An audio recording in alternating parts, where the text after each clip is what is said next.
सुप्रभात दोस्तों, हिंदी की कक्षा में आप सभी का स्वागत है।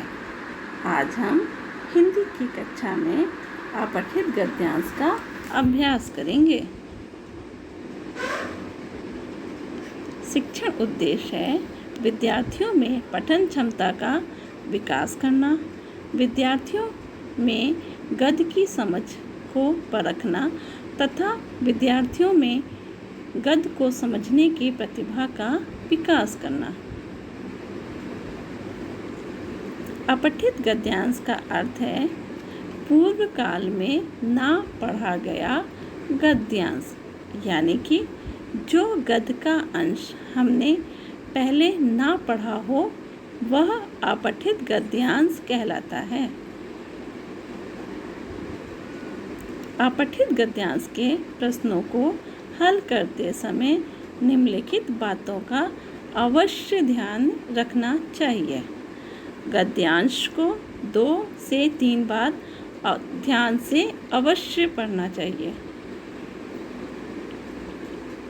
गद्यांश में जो प्रश्न पूछे गए हैं उनके उत्तर गद्यांश के आधार पर ही होने चाहिए। गद्यांश के शीर्षक का चुनाव करते समय यह ध्यान रहे कि वह गद्यांश से संबंधित हो। अब मैं आपको एक उदाहरण के माध्यम से अपठित गद्यांश समझाने का प्रयास कर रही हूँ। प्राचीन समय की बात है। एक वैद्य जी जड़ी बूटियाँ सुखाकर औषधि बनाते थे। उनके घर के आंगन में तरह तरह की जड़ी बूटियाँ सूखती रहती थीं। एक दिन एक बंदर उनके आंगन में आया और उसने सूखती हुई कुछ लकड़ियाँ देखी। उसे लगा कि यह कोई खाने की वस्तु है। उसने एक लकड़ी उठाई और चबाने लगा। यह तो तीखी निकली। उसने वह लकड़ी फेंक दी। झट से दूसरी लकड़ी उठाई, वह भी हल्की तीखी थी। तभी वैद्य जी वहाँ आ गए। उन्होंने बंदर को ऐसा करते देखकर कहा, बंदर क्या जाने अदरक का स्वाद। बंदर ने कहा, अदरक? ये अदरक था? वैद्य जी ने कहा, हाँ, सूखे हुए अदरक को पीसकर खांसी की औषधि बनती है।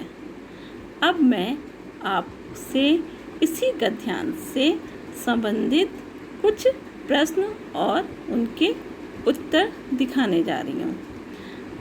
पहला प्रश्न है, वैद्य जी औषधि कैसे बनाते थे?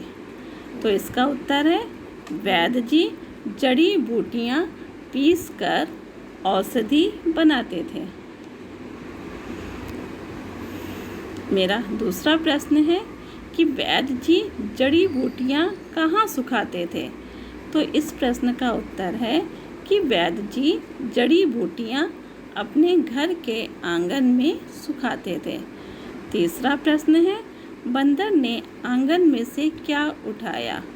तो इस प्रश्न का उत्तर है कि बंदर ने आंगन में से सूखे अदरक को उठाया। अब आप सब ने देखा कि यहाँ पे सारे प्रश्नों के उत्तर जो थे वो मैंने गद्यांश में से ही लिए। धन्यवाद।